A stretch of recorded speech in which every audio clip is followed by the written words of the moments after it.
Hello students, good morning to all of you. तो last lecture में हम लोग ने ग्रुपिंग ऑफ कैपेसिटर डिस्कस कर लिया था। तो कैपेसिटर्स में ही आगे बढ़ते आज पढ़ते चार्जिंग ऑफ कैपेसिटर।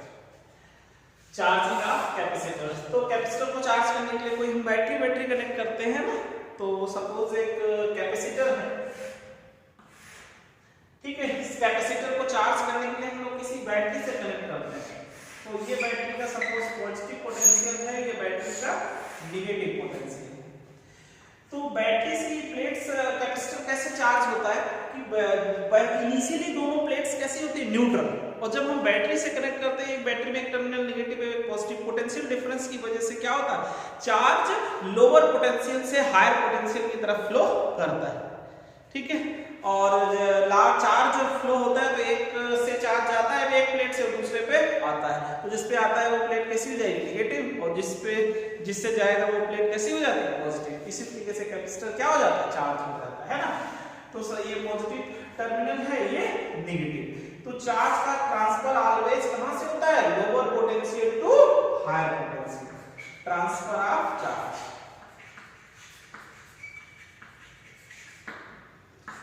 ठीक है, ऐसे और ऐसे, ठीक है। ये पॉजिटिव प्लेट और ये negative plate. Charging of capacitor same manner से होती है जैसे पंप से वाटर का फ्लो। वाटर फ्लो होता है lower potential to higher potential. नीचे से हम लोग लोअर पोटेंशियल एनर्जी से वाटर को लाते हैं किस पे, ऊपर हायर पोटेंशियल एनर्जी। जैसे पंप काम करता है वैसे बैटरी काम करती है किसको, सेल को चार्ज करने के लिए। जैसे पंप पानी निकालने के लिए काम करता है ना, सिमिलर बैटरी काम करती है सेल को चार्ज करने के लिए। जैसे सपोज आपके पास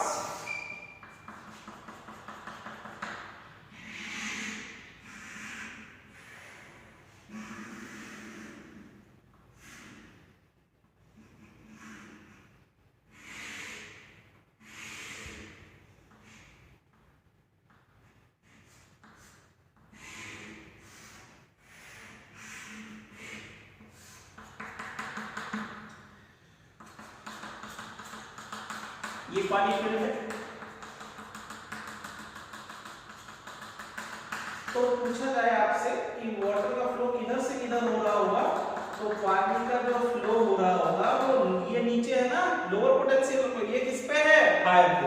तो वाटर का यहां कहीं पे अगर तुम पंप पे यूज करें, पंप है ना, तो वाटर किधर से किधर ट्रांसफर होगा,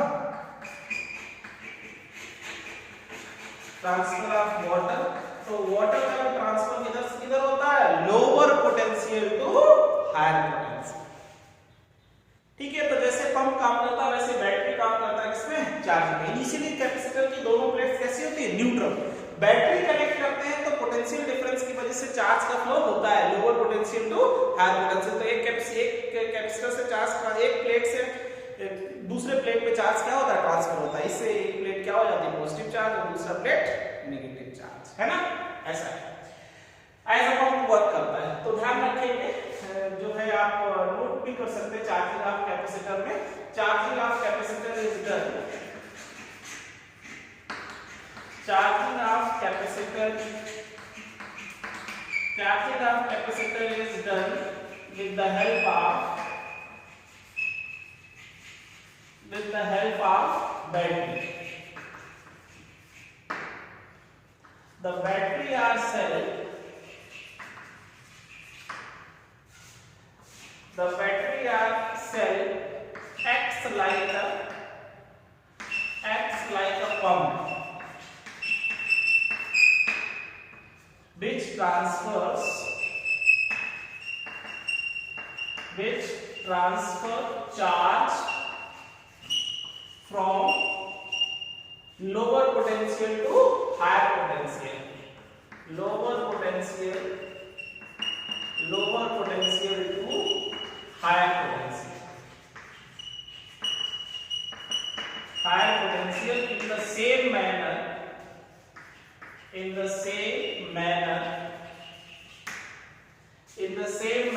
pump transfer water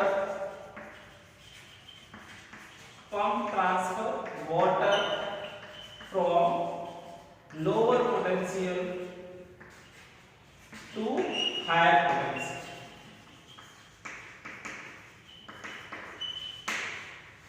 ठीक है, तो पंप की तरीके बैटरी काम करता है। और इनिशियली दोनों plates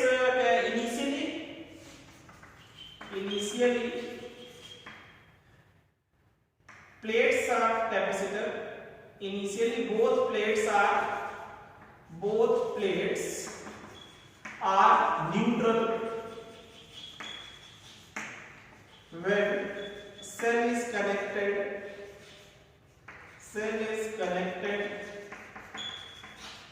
between plates. Charge is transferred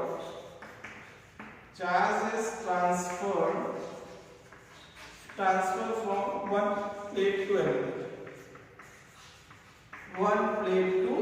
another.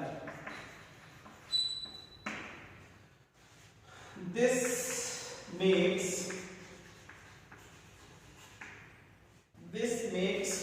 one plate is positively charged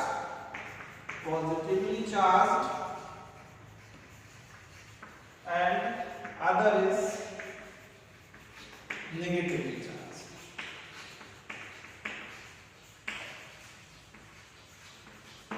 ठीक है, इनिशियली बोथ प्लेट्स कैसे थी, दो कंडक्टिंग प्लेट्स लेते थे हम लोग, दोनों कैसे न्यूट्रल है।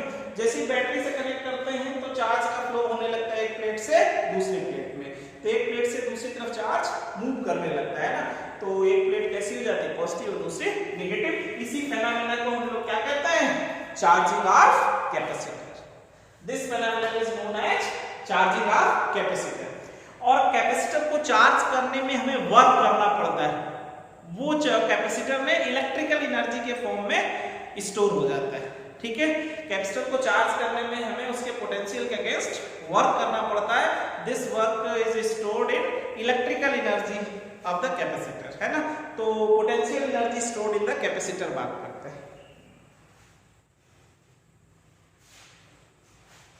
ठीक है, तो ये ध्यान रखेंगे कैसे वर्क करता है।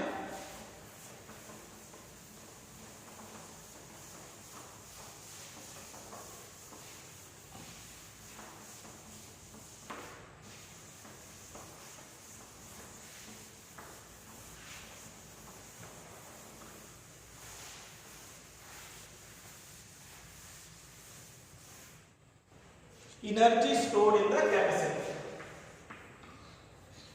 potential energy stored in the capacitor, potential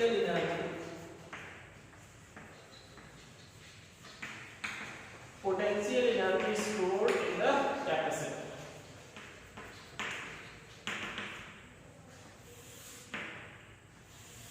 important है ना, बोर्ड में भी पूछ लेता है आपसे, बोर्ड के लिए खूब इंपॉर्टेंट है और काफी न्यूमेरिकल्स में भी यूज होता है। तो during charging of capacitor, charging कैसे होती है हम लोग ने समझ लिया। तो during charging of capacitor work has to be done to add charge to the capacitor against its potential, है ना, ध्यान रखेंगे। During charging of capacitor,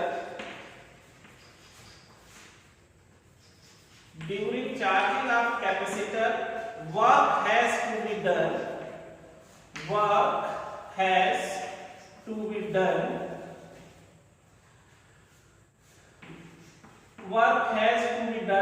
to add the charge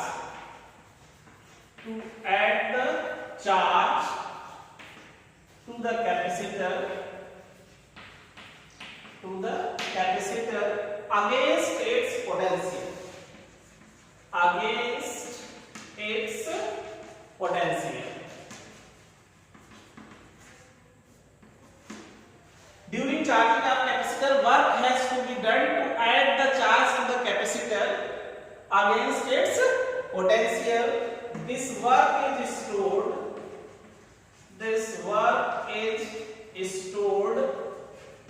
in the capacitor. This work is stored in the capacitor as electrical potential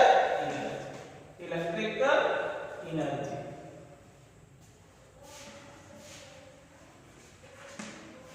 ठीक है, समझ गया ना बेटा।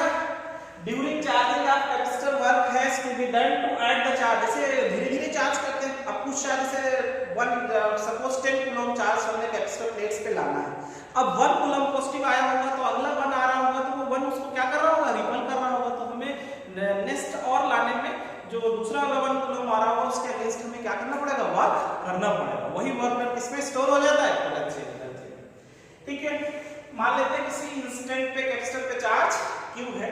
लेट एट एनी इंस्टेंट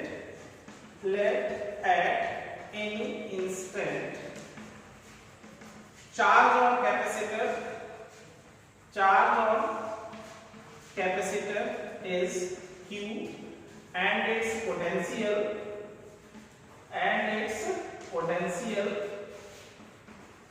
तो पोटेंशियल कितना हो जाएगा, and its potential V equal to क्या हो जाएगा, Q by C। Let at any instant charge on capacitor is Q and its potential V is equal to Q by C। तो work done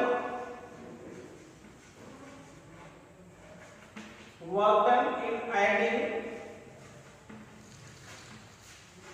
adding charge dQ,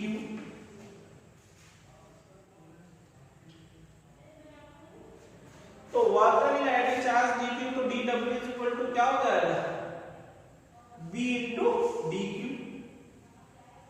है ना। और dW is equal to V की जगह पे क्या लिख सकते हैं, Q by C into dQ। और total work done in supplying charge capital Q, total work done in supplying charge Q। तो टोटल वर्क डन के लिए क्या करना पड़ेगा, इंटीग्रेशन 0 से capital Q by C into dQ। तो ठीक है बेटा, W is equal to 1 by C तो बाहर हो जाएगा, इंटीग्रेशन किसका होगा, Q into dQ। तो Q का क्या बन जाएगा, Q स्क्वायर बाय 2, लिमिट 0 से Q, तो 1 अपॉन C और एक कैपिटल Q स्क्वायर बाय 2। तो potential energy stored in the capacitor कितना आ जाता है, Q स्क्वायर बाय 2C या half Q square by C। तो potential energy stored in the capacitor, potential energy stored in the capacitor,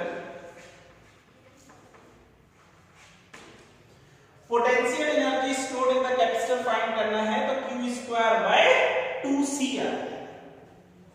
है ना। इस फॉर्मूले को हम लोग ऐसे भी लिख सकते हैं।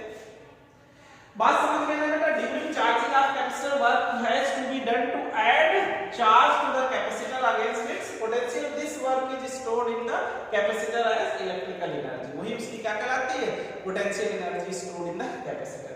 मान लिया हमने एट एनी इंस्टेंट चार्ज कितना कैपेसिटर पे Q है और कैपेसिटी C होगी, तो इसका पोटेंशियल क्या बन जाएगा, Q by C। और work done in adding charge dW is equal to V into dQ। और total charge Q charge supply करने में इंटीग्रेट कर लेंगे, है ना। अब आपको पता है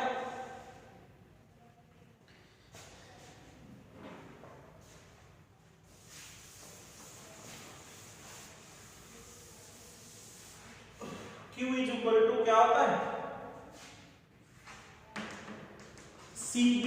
तो ये पोटेंशियल एनर्जी का formula half C square V square by C, तो एक C कैंसिल हो जाएगा, पोटेंशियल एनर्जी का फॉर्मूला हाफ CB स्क्वायर। ठीक है, और अगर तो C नहीं चाहिए तो C क्या होता था, Q by B। तो आप पोटेंशियल एनर्जी हाफ और C की जगह पे Q by V into B square, ये भी कैंसिल, तो पोटेंशियल एनर्जी का फॉर्मूला क्या बन सकता है बताओ, हाफ Q into V। तो ये तीनों फॉर्मूले याद रखेंगे। Potential energy in terms of charge and capacitance, charge and capacitance के टर्म में Q square by 2C, in terms of capacitance and potential half CB square, in terms of charge and potential half Q into V। ठीक है, ये तीनों फॉर्मूले use होते हैं किसके, potential energy stored in the capacitor.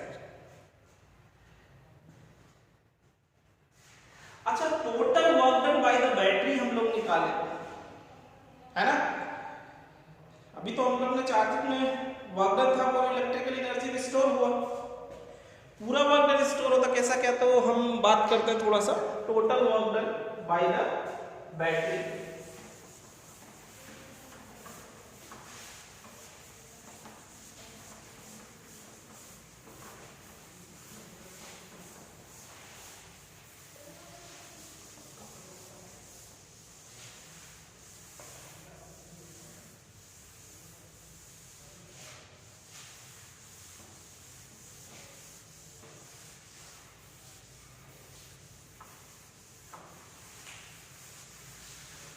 तो नोट करके पॉइंट भी ध्यान रखेंगे, total capital Q charge is supplied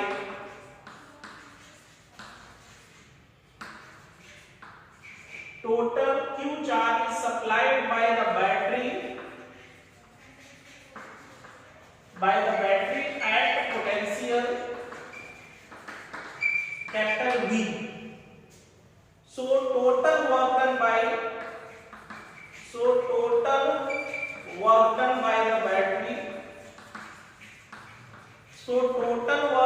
the battery, निकालना है तो W is equal to Q into V, total work done by the battery. ठीक है, total work done by the battery. अब एनर्जी, पोटेंशियल एनर्जी कितना स्टोर होता था, half Q into V। इसका मतलब हाफ Q into V किसमें supply होता है, हीट एनर्जी में निकल जाता है।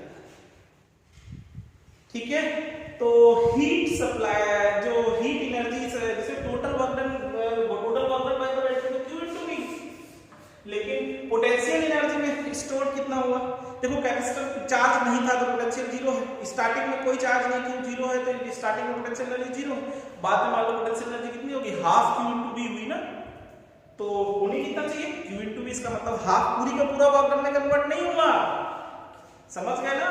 तो हीट सब अगर जो आपसे पूछा जाए heat energy,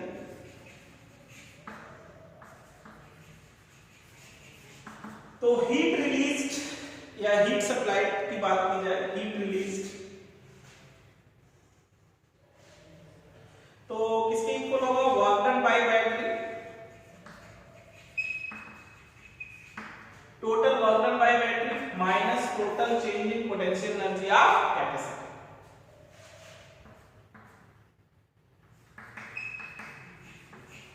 total change in potential energy of capacitor during charge,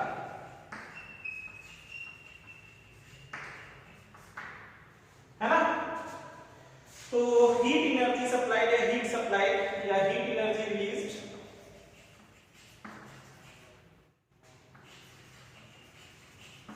तो work done by the battery कितना था Q into V, और पोटेंशियल एनर्जी चेंज स्टार्टिंग में कितना था, जीरो, तो हाफ Q into V और माइनस जीरो, तो कुल मिलाकर के Q into V और minus half Q into V, तो हीट सप्लाइड पूछा जाए या हीट रिलीज पूछा जाए तो हाफ Q into V, या हीट सप्लाइड भी किसके इक्वल आ जाएगा, हाफ Q की जगह पे CV कर दो तो CV स्क्वायर ऐसा आ जाएगा, है ना। तो इतना ज्यादा ध्यान रखना, इतना ज्यादा लिखने की जरूरत नहीं है, ये सीधे से फॉर्मूला याद रखो, हीट एनर्जी या हीट सप्लाइड या हीट रिजेक्टेड किसके इक्वल होगा, बताओ, हीट सप्लाइड या हीट रिजेक्टेड किसके इक्वल होगा, वर्क डन बाय बैटरी,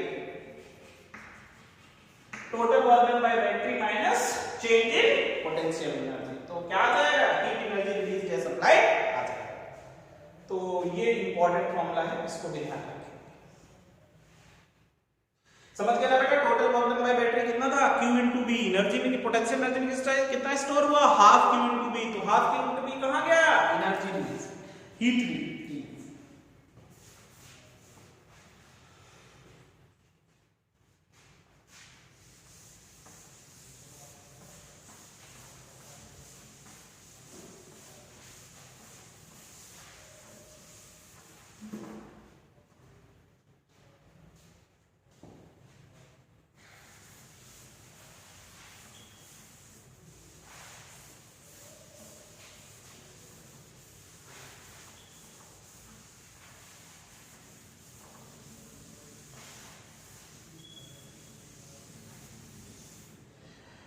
ठीक है, तो potential energy stored in the parallel plate capacitor देखिए, potential energy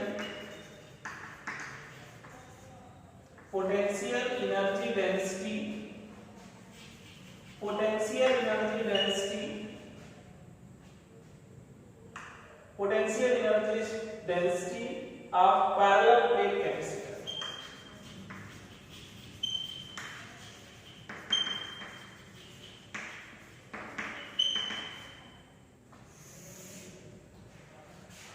potential energy density का मतलब क्या होता है? पोटेंशियल एनर्जी डेंसिटी मतलब potential energy stored per unit volume. Potential energy density का मतलब क्या होता है? Potential energy stored per unit volume, है ना। तो पोटेंशियल एनर्जी डेंसिटी को U से रिप्रेजेंट करते हैं, small u। Potential energy density small u से रिप्रेजेंट कर लेते हैं, ठीक है। तो पोटेंशियल एनर्जी डेंसिटी किसके इक्वल होगा? Total potential energy by volume. और वॉल्यूम हम लोग क्या लिख सकते हैं बताओ? एरिया इनटू, इस मान लो parallel plate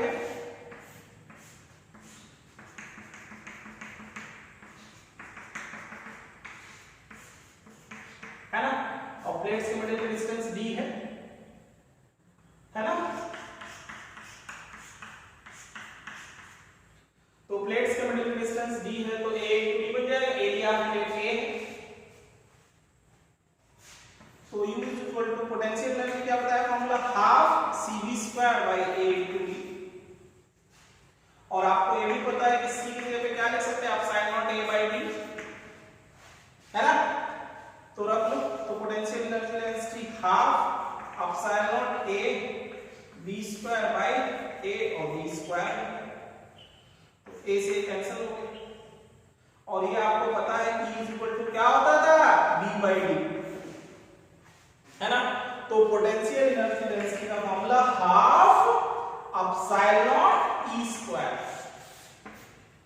potential energy density, potential energy density. तो potential energy stored in the capacitor half epsilon E², ठीक है। तो पोटेंशियल एनर्जी डेंसिटी है ना, ध्यान रखिए, half epsilon E²।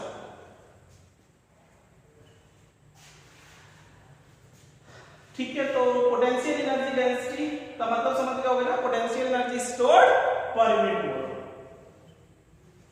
Half epsilon E², important formula है, यूज होता है। अच्छा, force between the parallel plate capacitor निकालो।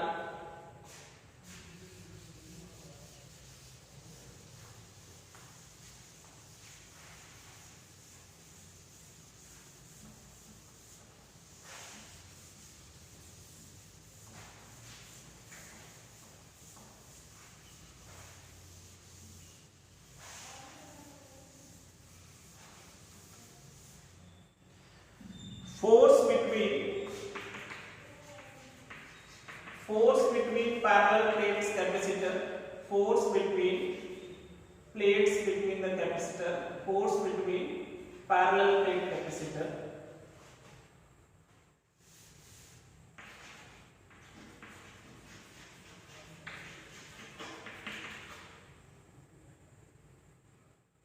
force between parallel plate capacitor।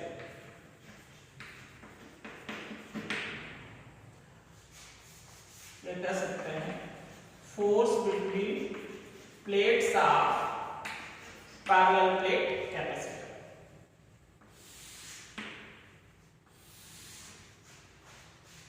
तो देखो, ये जो फर्स्ट प्लेट है, हम लोग ने बात की थी, इसके बीच में जो electric field net electric field E था, वो दोनों प्लेट्स का था, E1 प्लस E2, नहीं।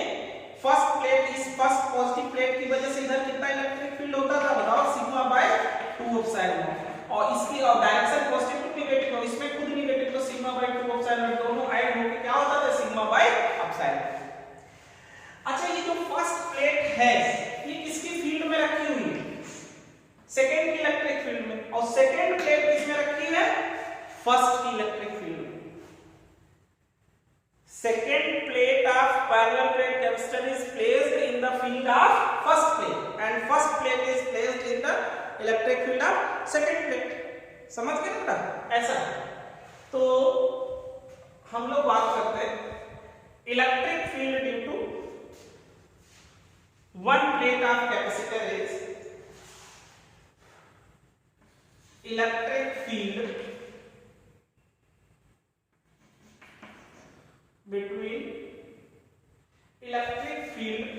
between plates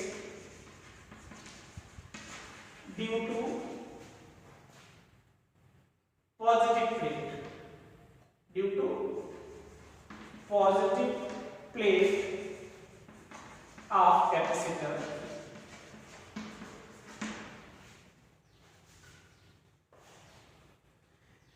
electric field between plates या electric field due to positive plate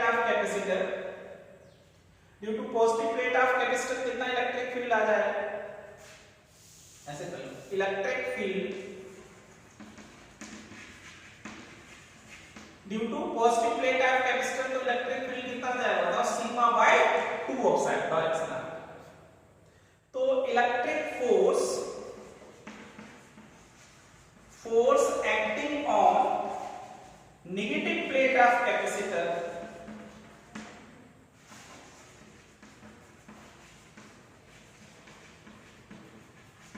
electric force acting on negative plate of capacitor तो कितना इलेक्ट्रिक फोर्स लग रहा होगा तो F is equal to negative plate है तो -q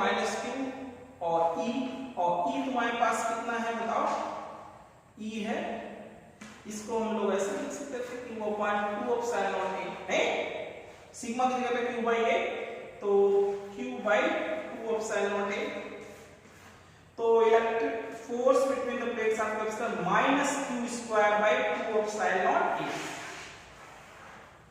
नेगेटिव साइन क्या बताता अट्रैक्शन फोर्स इस पे फोर्स किधर लग रहा होगा फील्ड के अपोजिट डायरेक्शन में नेगेटिव चार्ज पे लगता है तो इधर फोर्स लग रहा होगा इस पे इधर लग रहा होगा ऐसा प्लस q चार्ज पे क्योंकि फोर्स किधर लगता है फील्ड की डायरेक्शन में और माइनस q चार्ज पे किधर लगता है अपोजिट डायरेक्शन में है ना नेगेटिव साइन क्या शो करता है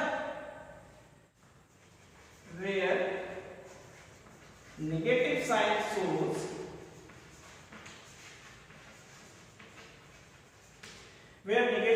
shows force is attractive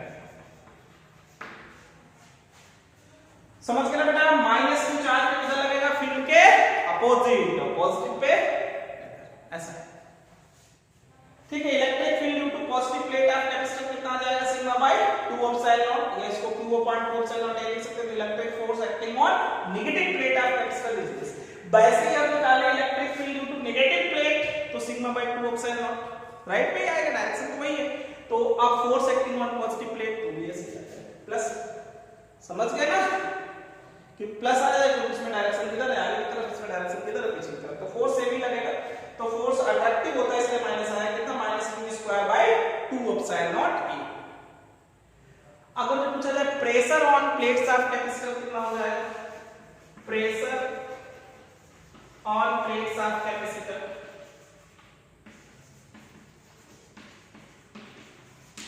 तो pressure on plates of capacitor तो प्रेशर इज इक्वल टू क्या होता है फोर्स बाय एरिया और फोर्स आप लोग ने निकाल दिया है कितना है q² by 2 epsilon naught a तो a और डिवाइड a स्क्वायर बन जाता है या आप इसी को प्रेशर को क्या लिख सकते हो सिग्मा स्क्वायर बाय 2 एप्सिलॉन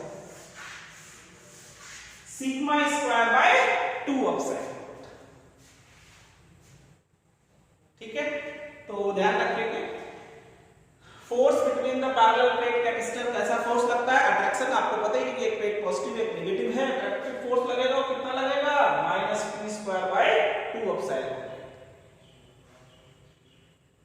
ठीक है तो इसमें लोग मिस्टेक करते हैं क्योंकि इलेक्ट्रिक जो फील्ड निकालते हैं नेट फील्ड पूरा क्या ले लेते हैं सिग्मा बाय एप्सिलॉन नॉट ले लेते हैं नहीं क्या दोनों का फील्ड नेट फील्ड नहीं लेना है क्या लेना है ये जो सेकंड प्लेट है किसकी फील्ड रखा फर्स्ट की फील्ड में रखा तो फर्स्ट का पहले फील्ड और फिर उस पे चार्ज तो चार्ज तो नहीं समझ गए ना तो ऐसे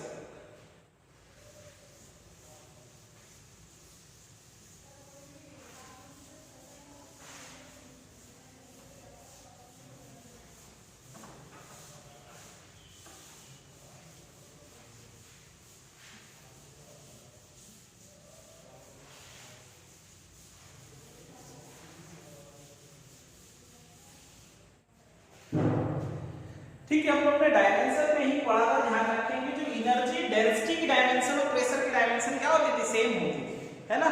तो इलेक्ट्रोस्टैटिक प्रेशर पूछा जाए तो जो इलेक्ट्रिकल एनर्जी डेंसिटी का फॉर्मूला पढ़ा ना, half epsilon not E square, उसी के बराबर होता है। इलेक्ट्रोस्टैटिक प्रेशर पूछा जाए, ध्यान रखना, इलेक्ट्रोस्टैटिक प्रेशर, तो इलेक्ट्रोस्टैटिक प्रेशर का formula half epsilon not E square, energy density के बराबर, ठीक है।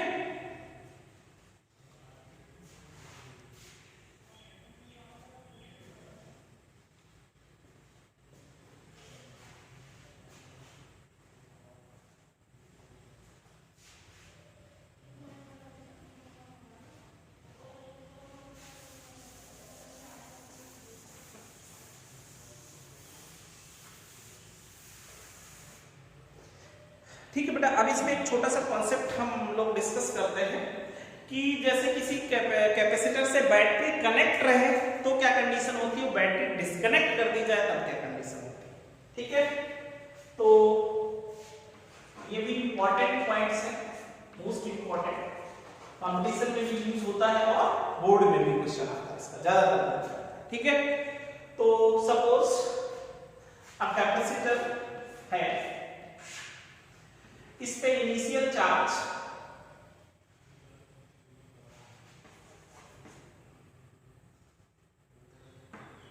इस पे जो है Q नॉट है, कैपेसिटेंस इसका C नॉट है, पोटेंशियल V नॉट है और पोटेंशियल एनर्जी U नॉट है, और प्लेट्स के बीच में इलेक्ट्रिक फील्ड कितना है, E नॉट है इनिशियली। लेट इनिशियली हमने इसको किसी बैटरी से, है ना, ऐसा, let initially charge on capacitor is Q naught, capacitance is C naught, potential difference कितना है between the plates V naught, और ठीक है पोटेंशियल एनर्जी U नॉट और इलेक्ट्रिक फील्ड कितना है E नॉट, ऐसा लिख लो, potential V naught, electric field E not और पोटेंशियल एनर्जी कितना है U नॉट, इनिशियली ऐसा है, ठीक है। अगर जो हम क्या करें, if dielectric medium is filled between the plates, dielectric medium is filled between the plates and battery is connected, battery connect रखे हुए एक बार बैटरी डिस्कनेक्ट कर लेना। दो केस पढ़ते हैं, case first, when battery is connected, when dielectric slab, when dielectric material is filled between plates of capacitor,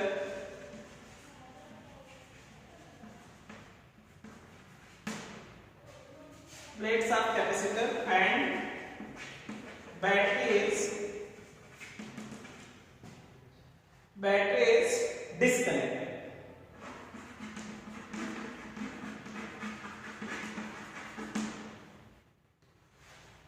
तो हमने क्या किया, जो कैपेसिटर था इसका हमने डाइलेक्ट्रिक मटेरियल फील्ड कर दिया और बैटरी हटा दी, ठीक है बेटा। तो जैसे ध्यान रखना, बैटरी अगर तो हम लोग ने डिस्कनेक्ट की है तो सबसे पहला पॉइंट क्या ध्यान रखना, बैटरी डिस्कनेक्ट कर दिया तो charge constant, if battery disconnected then charge constant, first point ध्यान रखेंगे, चार्ज कांस्टेंट, Q किसके इक्वल आएगा, Q नॉट के, जितना पहले था उतना ही चार्ज होगा वो जो आपने बैटरी हटा दी। लेकिन डाइलेक्ट्रिक स्लैब फील्ड किया, डाइलेक्ट्रिक मीडियम फील्ड किया तो आपको पता है कैपेसिटी तो बढ़ जाएगी, कैपेसिटी कितनी हो जाती है डाइलेक्ट्रिक मीडियम फील्ड करने पे, K times, dielectric material field करेंगे तो कैपेसिटी बढ़ जाएगी। लेकिन बैटरी हटा देंगे तो पोटेंशियल डिफरेंस क्या हो जाएगा, कम हो जाएगा, है ना।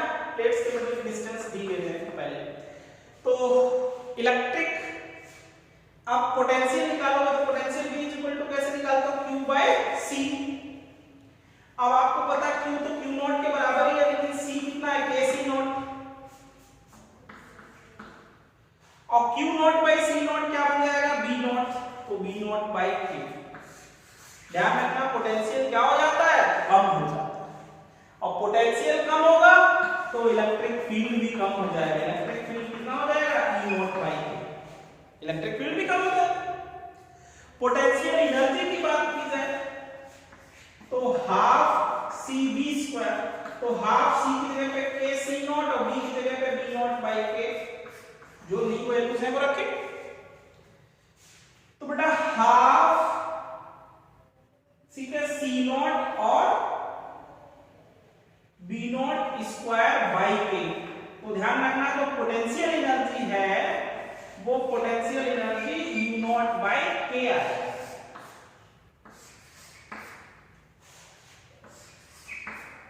ऐसा है केस फर्स्ट। ध्यान रखो when dielectric material is filled between the plates of capacitor and battery is disconnected. Battery disconnect की बात करें तो फर्स्ट पॉइंट ध्यान रखना चार्ज इज कांस्टेंट, ठीक है।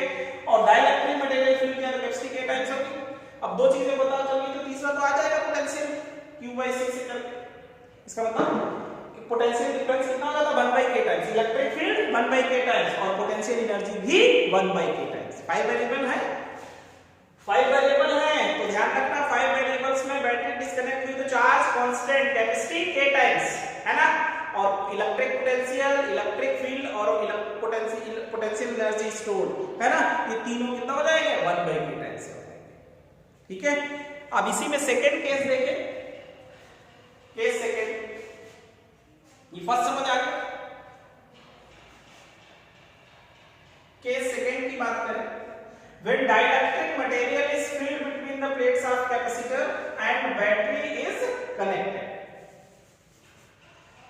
डिस्कनेक्ट ना करें, बैटरी क्या है कनेक्ट रहेगा।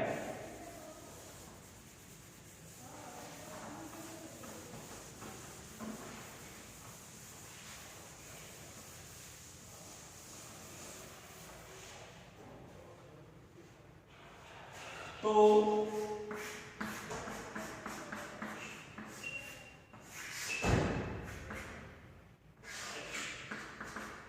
बैटरी कनेक्टेड है, तो बैटरी कनेक्टेड है तो फर्स्ट पॉइंट ध्यान रखेंगे पोटेंशियल कांस्टेंट। बैटरी कनेक्टेड है तो पोटेंशियल कांस्टेंट B किसके इक्वल आएगा, B नॉट, पोटेंशियल कांस्टेंट, ठीक है। और सेकंड पॉइंट इलेक्ट्रिक फील्ड तो आपको पता ही है वो कैपेसिटेंस, कैपेसिटेंस तो C इक्वल टू कितना हो जाएगा K C नॉट, क्योंकि डाइलेक्ट्रिक मटेरियल फील्ड किया तो कैपेसिटी बढ़ जाएगी। अब चार्ज कितना हो जाएगा तो Q equal to CV, C कितना है K C नॉट और B कितना है B नॉट, तो फाइनली K टाइम्स बन जाएगा, चार्ज भी बढ़ जाएगा। बैटरी कनेक्टेड है तो चार्ज K टाइम्स होगा। भाई बैटरी लगातार बढ़ी तो डाइलेक्ट्रिक मटेरियल फील्ड करने पे क्या होगा, कैपेसिटी बढ़ जाती थी ना, तो ज्यादा चार्ज स्टोर करेगा, तो चार्ज K टाइम्स है। और चार्ज K टाइम्स हो जाएगा, इलेक्ट्रिक फील्ड भी E इक्वल टू किसके रहेगा E नॉट के। अगर तो प्लेट्स की डिस्टेंस की चेंज करते तो चेंज होता है, E equal to B nought by D करेंगे तो वही आ जाएगा E नॉट। और fifth point potential energy store की बात करें तो हाफ CB स्क्वायर, तो हाफ C की जगह पे K C नॉट, B तो B नॉट ही, तो पोटेंशियल एनर्जी K टाइम्स है। ध्यान रखना बैटरी कनेक्टेड है तो potential energy stored K times, charge K times, potential और फील्ड कांस्टेंट, ठीक है। बस केवल वही पॉइंट ध्यान रखना पोटेंशियल और फील्ड क्या रहेगा कांस्टेंट, और बाकी ये तीनों कितने हो जाएंगे K टाइम्स, ठीक है। तो इंपॉर्टेंट बात है बैटरी कनेक्ट रहे तब क्या केस होगा और बैटरी डिस्कनेक्ट कर दे तब क्या होगा।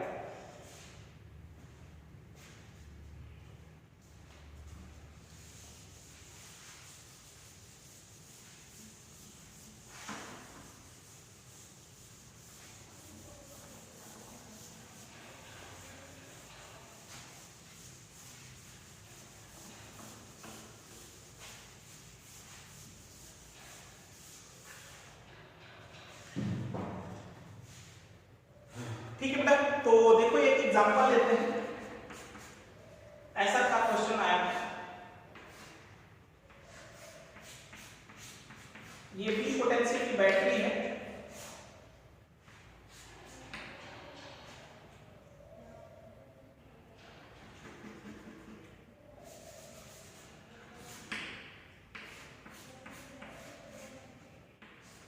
ये कोई की है ऐसे, दोनों की कैपेसिटी के सी है और ये स्विच क्या है अभी क्लोज, ठीक है। आपसे कह रहा है इफ डाइलेक्ट्रिक मटेरियल फील्ड कर दिया जाए, इसमें K इज इक्वल टू 3 वाला कोई मटेरियल फील्ड कर रहा है, इसमें K इज इक्वल टू 6 वाला मान लो कोई मटेरियल फील्ड कर दिया। अब ये की क्या करता है ओपन कर, नेक्स्ट केस है इसी को नेगेटिव टर्मिनल पॉजिटिव। अब ये जो स्विच है ये ओपन,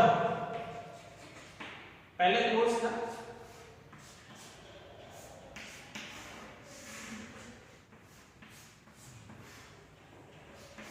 इसमें K इज इक्वल टू 3 वाला और इसमें K इज इक्वल टू 6 वाला कोई मटेरियल फील कर दिया, ठीक है बेटा। तो both initial potential energy stored इसमें कितना है ui, इसमें uf, तो uf और ui का रेशियो फाइंड। फर्स्ट कंडीशन में potential energy stored total ui था, सेकंड कंडीशन में पोटेंशियल एनर्जी स्टोर्ड uf है, तो रेशियो चाहिए। तो देखो बेटा पहले तो क्या है बैटरी कनेक्टेड क्लोज्ड है, इसकी कैपेसिटी C है, इसकी कैपेसिटी C है और ये देखा जाए तो पैरेलल में कनेक्टेड है, तो पैरेलल में तो पोटेंशियल क्या होता है सेम होता है। तो इनिशियल पोटेंशियल एनर्जी क्या रहेगी बताओ, half cv² plus half cv², तो इनिशियल पोटेंशियल एनर्जी क्या आया होगा cv²। लेकिन अब सेकेंड केस में देखा जाए तो फर्स्ट वाले में बैटरी पहले भी कनेक्ट था, अभी भी बैटरी कनेक्ट है, तो इसमें बैटरी कनेक्टेड, लेकिन इसमें बैटरी क्या हो गई डिस्कनेक्ट हो गई सेकेंड वाले में। तो इसमें बैटरी कनेक्टेड है, तो बैटरी कनेक्टेड होता था तो पोटेंशियल एनर्जी क्या हो जाती है k टाइम्स, तो इसकी जितनी पहले पोटेंशियल एनर्जी थी ना हाफ cv², उसका कितना कर लो k टाइम्स, मान लेते हैं k1, k टाइम्स हो जाएगी पोटेंशियल एनर्जी, और प्लस इसका कितना हो जाएगा जितना पोटेंशियल एनर्जी था ना हाफ cv², इसका बाय कितना हो जाएगा k, इसमें तो 1/k टाइम्स होता ना, बैटरी डिस्कनेक्टेड इसमें बैटरी कनेक्ट, तो 3 और हाफ cv² और प्लस 1/2 cv² बाय 6, तो 3/2 cv² और प्लस 1/12 cv², तो फाइनल पोटेंशियल एनर्जी 12 एलसीएम हो जाएगा 18 cv² और प्लस cv², है ना। कुल मिलाकर के ये आपके पास 19/12 cv² है। अब बस फिर तो रेशियो ले लें 19/18 19/12 cv² और बाई cv², तो कितना आ जाएगा 19/12 आंसर,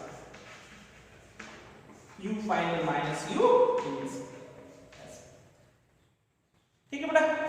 अब इसको हमने डायरेक्ट पोटेंशियल एनर्जी की k टाइम्स इसकी 1/k टाइम्स होगी, चाहे तो हाफ cv² से देख सकते थे, c इसमें कितना हो जाएगा 3 टाइम्स होगा, पोटेंशियल चेंज होगा नहीं। अब इसमें क्या है c भी फिक्स, तो k टाइम्स हो गई 6c, लेकिन पोटेंशियल 1/6, समझ गए ना। तो कुल मिला के ऐसा कर लेंगे ना। तो आज के लिए इतना ही, इसको सही से रिवाइज करो, इंपॉर्टेंट है दोनों टॉपिक, कौन से बैटरी कनेक्ट रहे और जो बैटरी डिस्कनेक्ट रहे।